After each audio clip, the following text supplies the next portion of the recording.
नमस्कार साथियों, हिंदी नेट शाला में आप सभी का पुनः हार्दिक अभिनंदन है। जैसा कि आप सभी जानते हैं, यूपी टीजीटी और पीजीटी की वैकेंसीज के लिए हम लंबे समय से इंतजार कर रहे थे। तो आप सभी के लिए खुशखबरी है। जी हाँ, यूपी टीजीटी और पीजीटी की वैकेंसी आ चुकी है।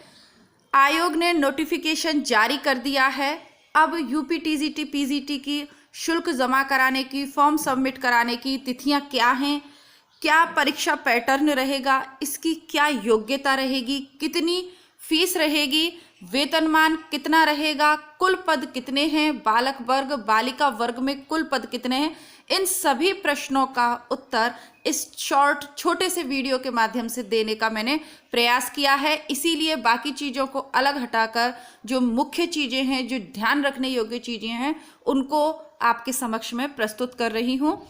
देखिए, आपका जो ये हम अभी बात कर रहे हैं पीजीटी पे भी, टीजीटी की भी चर्चा करेंगे। पीजीटी टीजीटी दोनों की वैकेंसी आई है, लेकिन पहले बात करते हैं पीजीटी पे। विज्ञापन संख्या है आपकी ये 02/2022। प्रवक्ता अर्थात पीजीटी वर्ग की जो पंजीकरण है और ऑनलाइन रजिस्ट्रेशन जिसे आप कहते हैं, तो रजिस्ट्रेशन और फीस जमा कराने की तिथि है जो प्रारंभ हो जाएगी, तो 9 तारीख से आपकी विंडो खुल जाएगी। 9 गंगा दशहरा का अवसर है, बहुत ही शुभ तिथि है, 9/6/2022। और अंतिम जो तिथि है वो रहेगी आपकी 3 जुलाई, यानी 9 जून से आपका रजिस्ट्रेशन और फॉर्म सबमिट कराने की तिथि प्रारंभ हो जाएगी। अंतिम तिथि रहेगी 3 जुलाई। ऑनलाइन फीस जमा कराने की जो तिथि रहेगी वह रहेगी आपकी 6 जुलाई। और ऑनलाइन आप अपना फॉर्म सबमिट करवा सकते हैं 9 जुलाई, यानी 3 जुलाई तक आपको अपनी फीस वगैरह जमा करा लेनी है। ज़्यादा आपको कोई दिक्कत हो ऑनलाइन प्रोसेस में, 6 को कर लीजिए, लेकिन 9 के बाद आप कुछ भी नहीं कर पाएंगे। तो मेरी आपको राय है कि 3 जुलाई से पहले अर्थात जून के महीने में आप अपना जो है शुल्क भी जमा करा दें और फॉर्म भी जमा करा दें, क्योंकि जुलाई में 3 ही दिन मिलेंगे और लास्ट में साइट हैक हो जाती है, हैंग हो जाता है, कभी कोई प्रॉब्लम आ जाती है, लोड बढ़ जाता है। इन सब परिस्थितियों से बचने के लिए आप 3 जुलाई से पूर्व ही अपना फॉर्म सबमिट करा दें।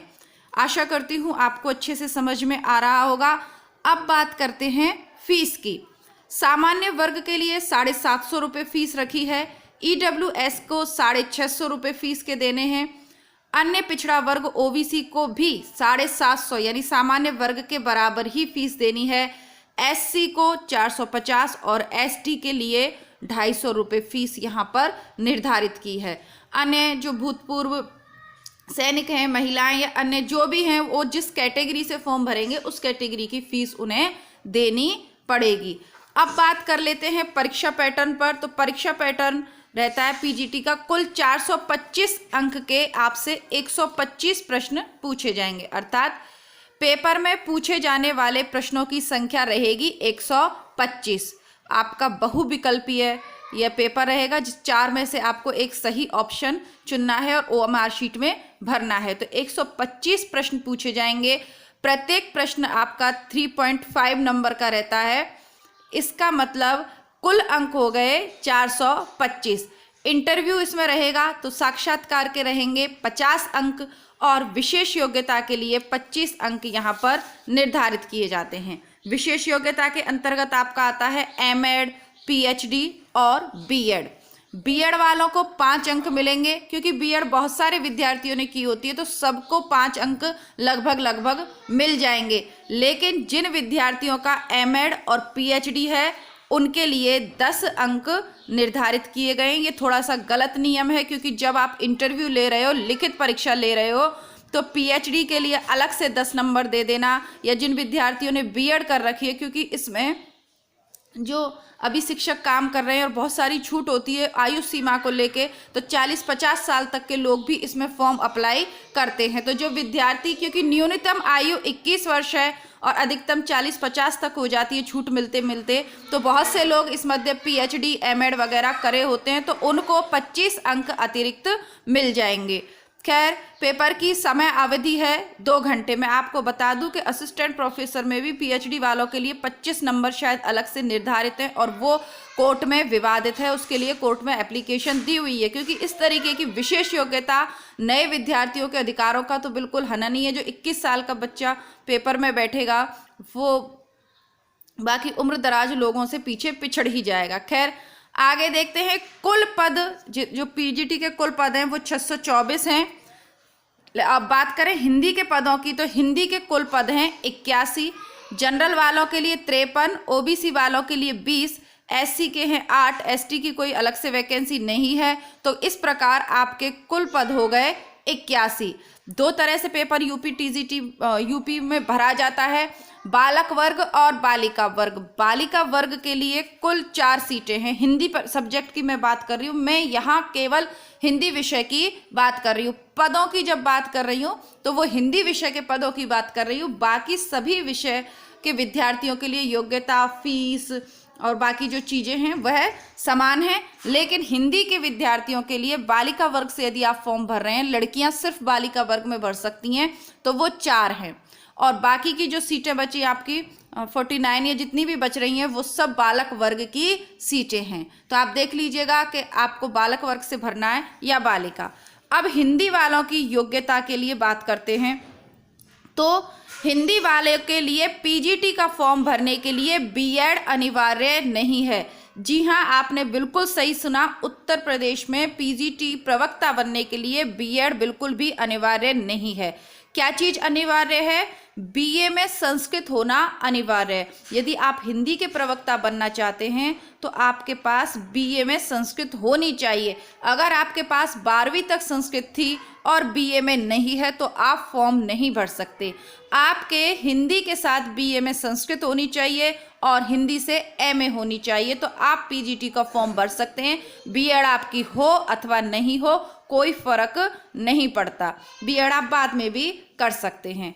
अब इसके बाद आते हैं वेतन मांग। तो प्रवक्ता संवर्ग का वेतनमान है 47,600 से लेकर 1,51,000 तक। पे लेवल रहेगा 8 और ग्रेड पे रहेगा आपका 4800 ग्रेड पे की ये सभी वैकेंसी हैं। तो ये बाकी की चीज़ें सभी वर्ग के सभी सब्जेक्ट के विद्यार्थियों के लिए समान है, लेकिन विशेष योग्यता जो है वो हिंदी वालों के लिए मैंने आपको बता दी है, क्योंकि आपके प्रश्न आते रहते हैं। तो आशा करती हूँ कि इस छोटे से वीडियो के माध्यम से आपके फॉर्म भरने से लेकर चयन प्रक्रिया तक जितने भी सवाल बनते हैं सबके उत्तर मिल गए होंगे।